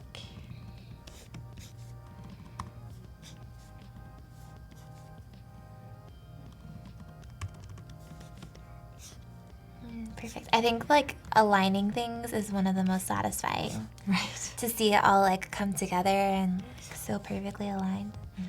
So satisfying. Using that align tool again. Yeah, and this time I'm aligning to a key object. So once Okay. you've selected the whole thing, just click again on the key The object you want to align everything right. to. And that's, again, like I said, that's something that I discovered kind of too late, and it's really helpful. Yes. So, yeah, just going to Beautiful. align these guys here.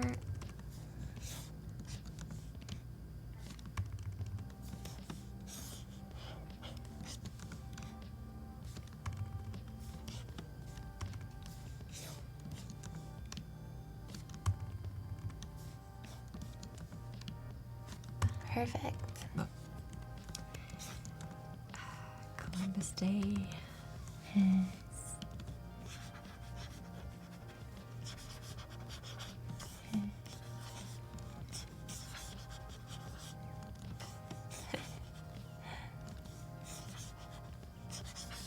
That's when Command Z is super helpful and Yes. overused. Yes.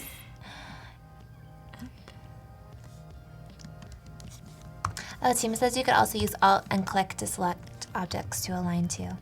I have not tried that. Oh, wow. I'll Yeah. click. Yeah, I'll try that. Very helpful. Thank you. So to outline, so this is a path where you can still like edit the vectors, and then if you select that, do Command Option Shift O, or maybe that's a shortcut that I added, but it's a shortcut that I use so much that it's really helpful, and then it outlines the text. And then, for example, when you deliver a file to a client, it's useful to make sure it's all outlined so they can't really mess up with the design, and it stays that way. And then, yeah, if you're trying to resize it too, it helps it all stay constrained. Consistent, yeah, and good looking.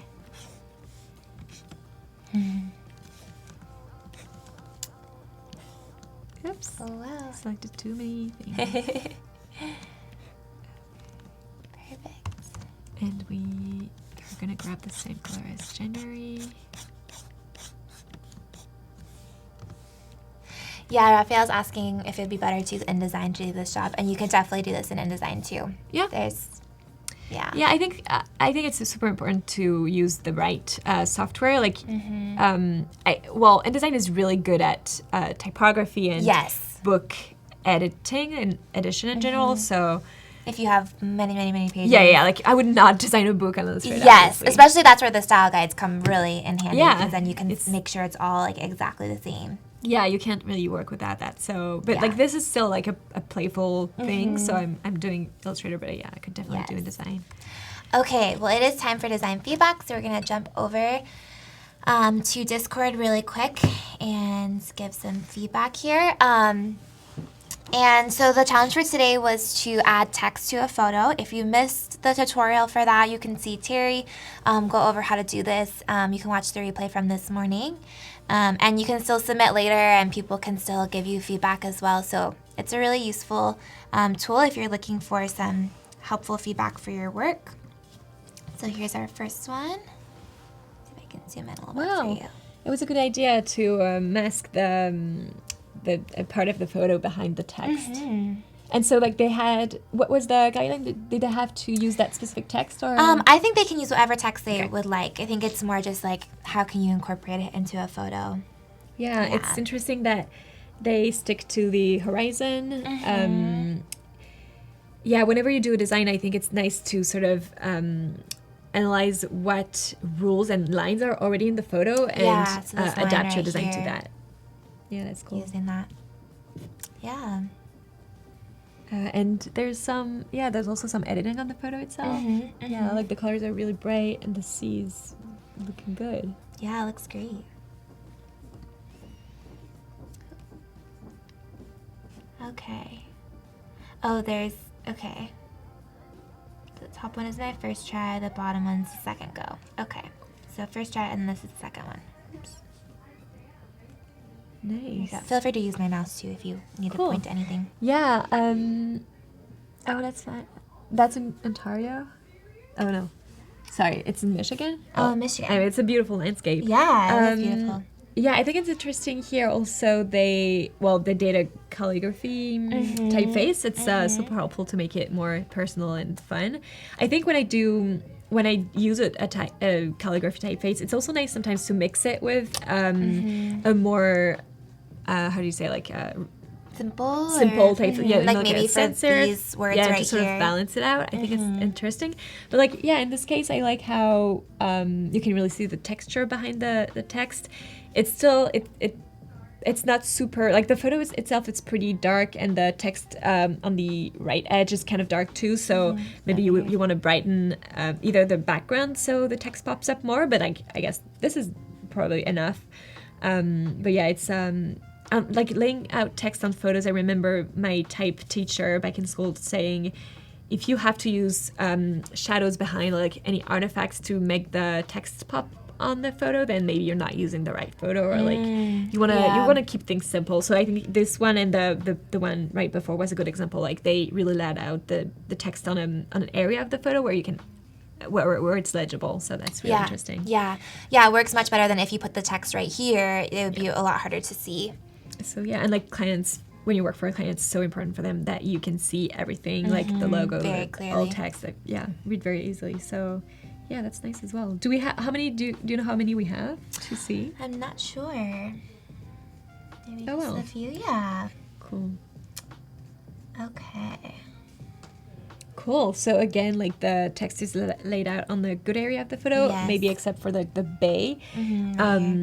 Maybe you can go with like the Photoshop tool, either not sponge. What is it called? Dodge. Sometimes it's helpful to lighten the photo behind, but here there's like a drop shadow on the text, so it kind of helps with the legibility. I like how they mixed two typefaces, like the bolder one and a really much lighter one. I really like big type in a light typeface. I think it's really interesting. Yeah. So yeah, and like two colors that go well together, like the blue and green, kind of complement each other pretty well. Good job. Yeah. That's a beautiful landscape too. It is. Oh, this is fun.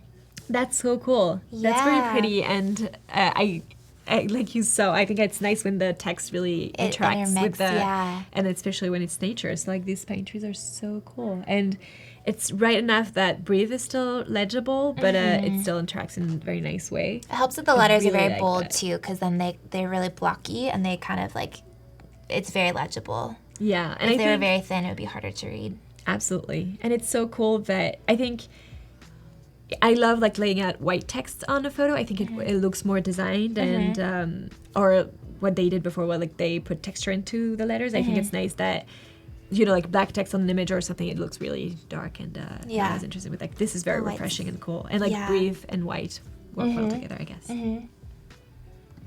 Yeah, very nice. Wow, that looks like a postcard that you would get. It does. That's cool too. So there's a lot more work with the type. It's pretty legible. Maybe like the A gets kind of crazy, but maybe like if it had been bigger on the sky, it would be even easier to read. But I think it's interesting that this area is gold, and it sort of reminds you of what the building is. Yeah, it references this gold right here. And I think it's a good job. And also like blue and yellow blue and orange are complementary colors, but it's also, it's an interesting thing to take into account. Like if you're gonna lay complementary colors next to each other, like they're gonna pop more. Whereas like if you did purple and blue, then obviously it wouldn't pop as much. More. So I think it's really nice to have brought some golden and warm color on a colder color like the sky here. Yeah. Good job. Looks nice. Makes me want to go there. This is perfectly on brand with what we're doing today. I know, the calendar.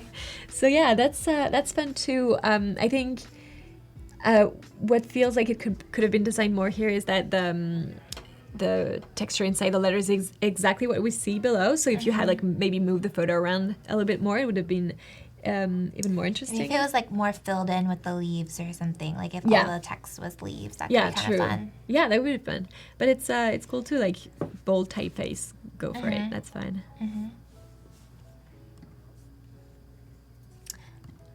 Oh, getting into Christmas. Wow. So this person knows already Photoshop pretty well because they use like an outer glow and neon-y style things. So good for you. And that's fun. I'm curious to see what they use like inside Christmas. If it's like a part of the photo that they blurred out, so it looks more abstract, but still in relation with the bright lights of Christmas. I think it's a good idea.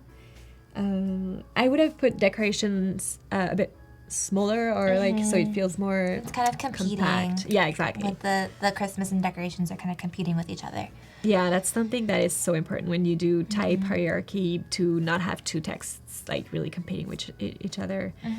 So that's fun, Yeah. And it looks like it's a custom typeface, I guess, like they designed it on their own. It does look like it, yeah. It's a very unique typeface. Yeah, so it's always fun to try that for sure.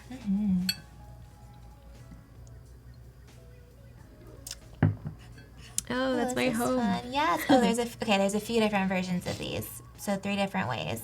So this is the first one. Yeah. Using the buildings and the text. Cool. And then we have this one.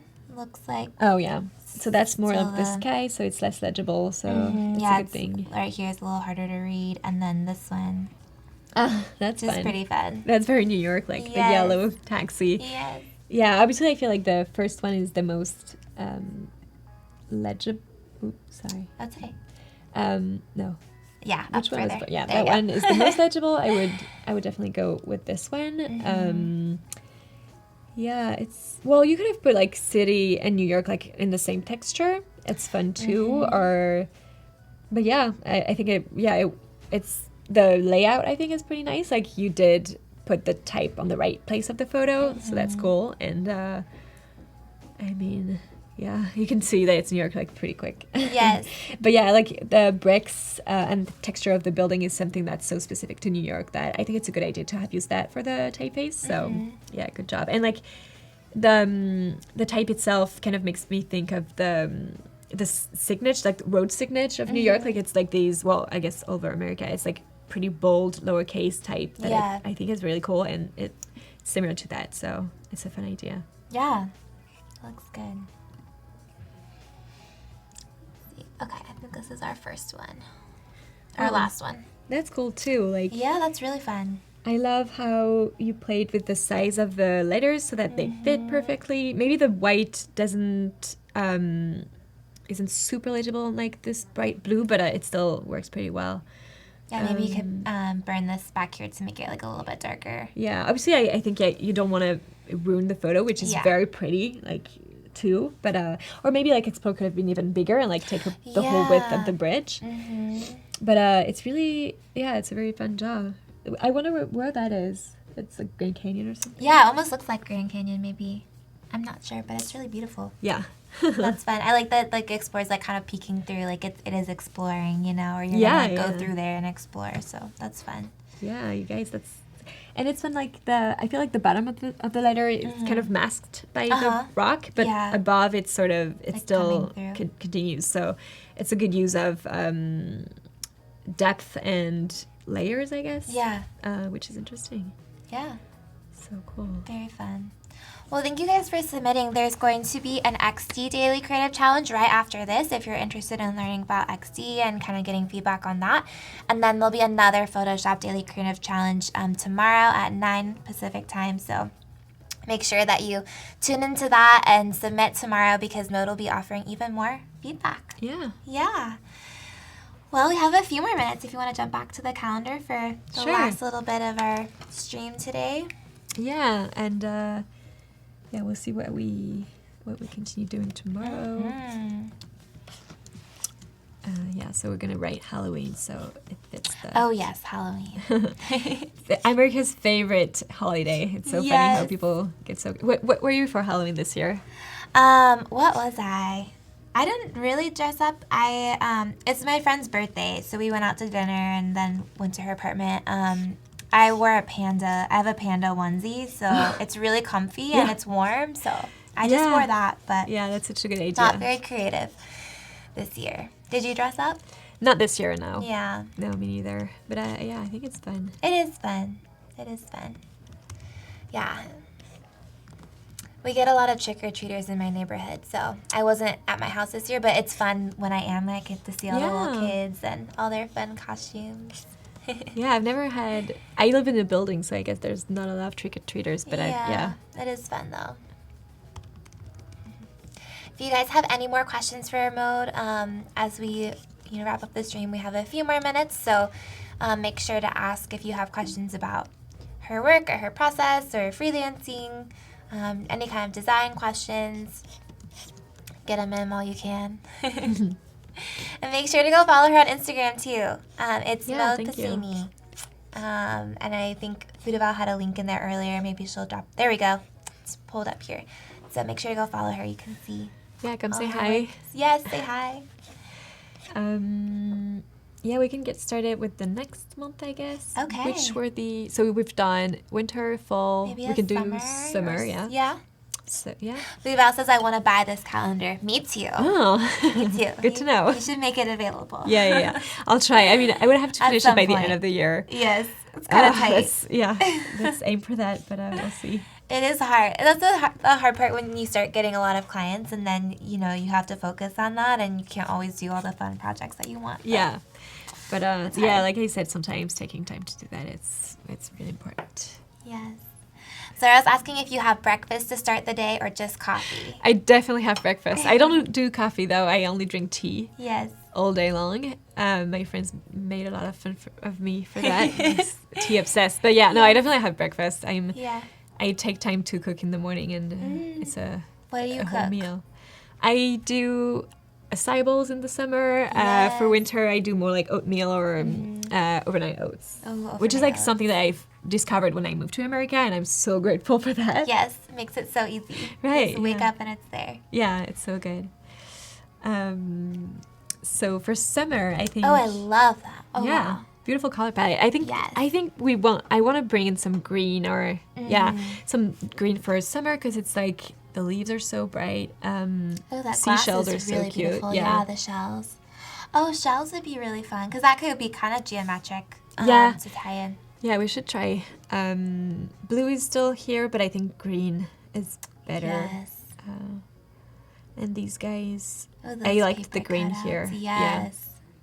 Oh, that could be fun too. Like those, what are those leaves called? Monstera leaves. Yes. Yeah, they're so popular. I love those. They are. And they're so pretty. Honestly, so if you get one leaf for your place, it will last like three weeks, and it's like kind of like a bouquet, but lasts longer lasting. Yeah. We have a plant, one of those plants in our studio, but I'm trying to keep it alive. Oh, it's so hard. I'm sure. It's so hard.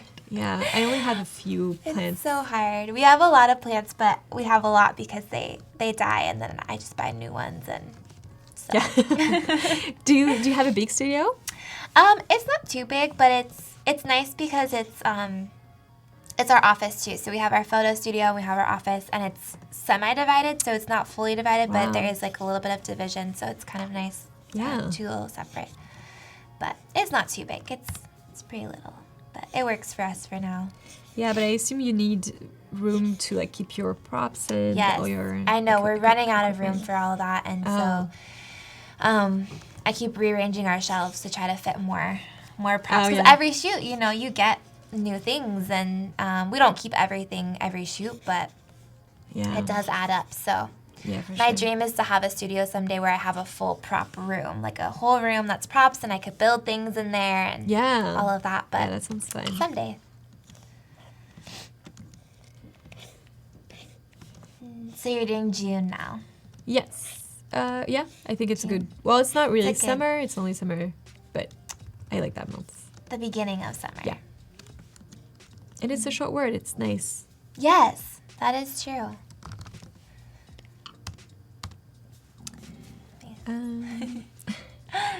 It's getting close to lunchtime over here. Me too.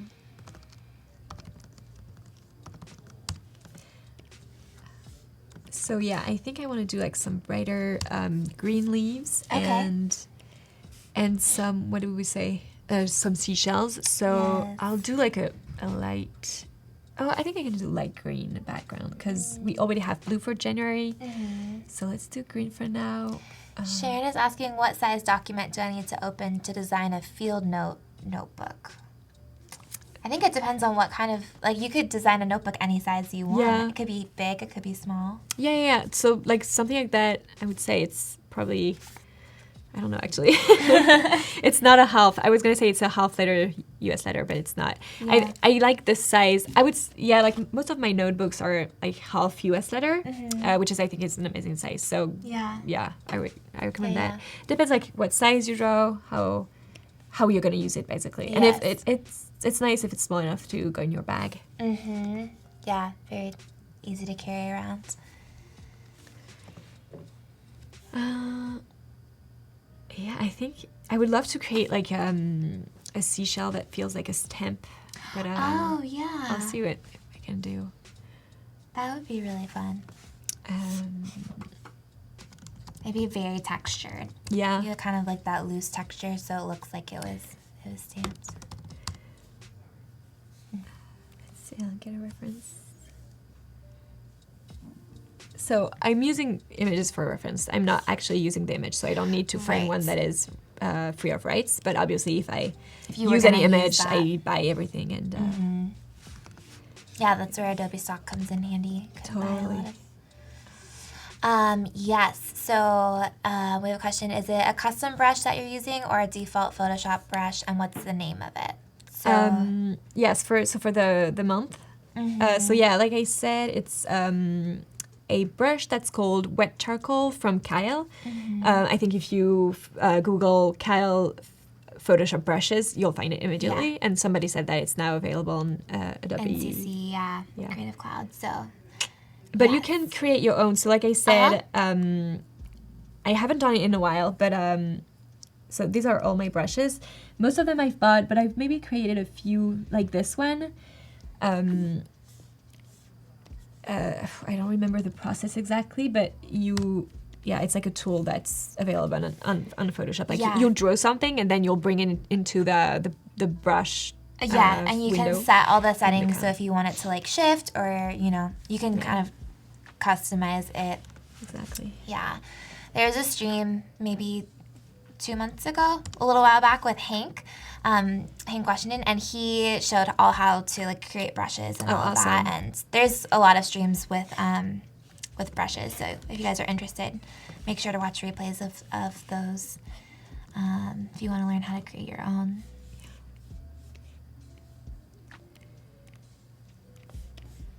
So I figured it would be easier to draw this as a vector and then bring it into Photoshop. So I'll do...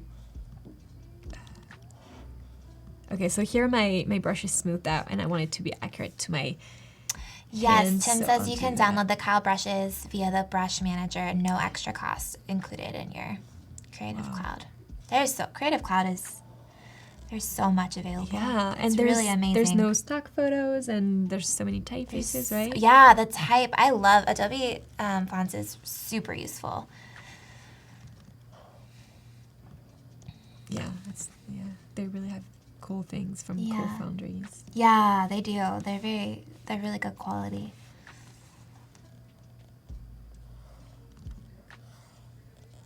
This is experimental, you guys. But I think it's fun that you can see that my lines here are really sketchy and Yes. and it's totally fine because in the end this will be like reversed to a shape and it's gonna look rough and not perfect.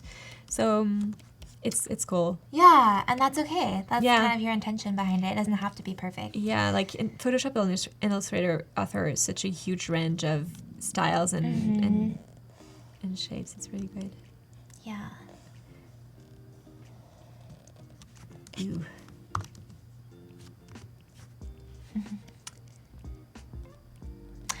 Sharon is asking, why don't you just draw over the image itself? Yeah, I could do that. Yeah, I think it's totally fine too. It depends if you want something that's more abstracted. I think we can get distracted by the, well, I guess it would be like much quicker here. It's fine. Yeah.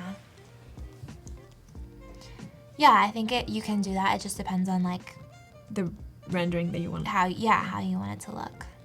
But yeah, That is definitely an option.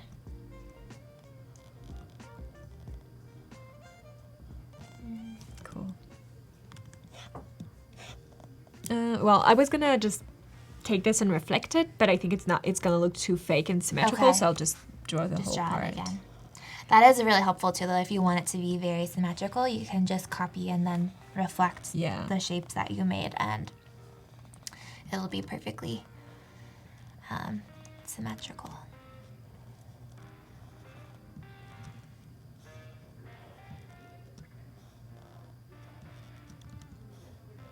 That's beautiful. Yeah, I think.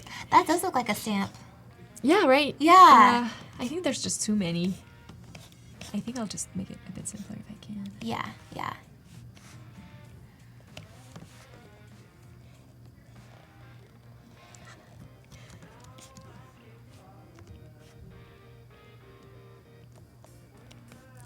Yeah, removing points can make the line look smoother. Yeah, that's really nice thing about drawing in Illustrator is being able to like have full control over all those points and take them out, or you can add them in really easily if you want to smooth things out using the little anchor points. Ooh, yeah, it's not as nicely laid than the one that where I was copying the photo.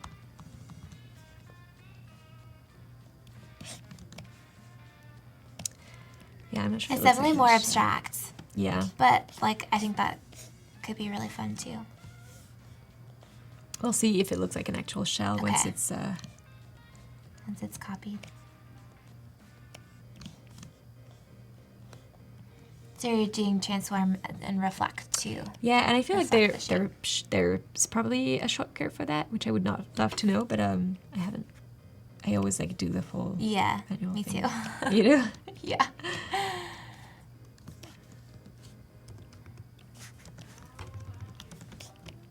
Okay, so here it's symmetrical. Let's see which one looks best. And I can definitely use both actually on the Oh, yeah, artwork absolutely. itself. So Yeah, because now you have two different versions, so you could easily just yeah, and You it's know? nice when you don't repeat your elements too many times. So have some variety and Yeah. that kind of organic look that you're going for in this particular piece. exactly. And now you're adding some texture. Yep.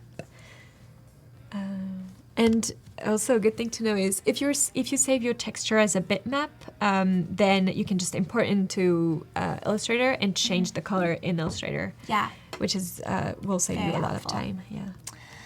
Okay, well, we are done for today. That went Cool, so thank fast. you so much for joining. Yes, thank you so much. Moda's going to be back tomorrow to work more on this calendar, so come, bring your questions. We would love to see you back here tomorrow at 9:30 Pacific time, and make sure you stay tuned for our XD Daily Creative Challenge. Have a great rest of your day. Bye. Thank you Bye. guys.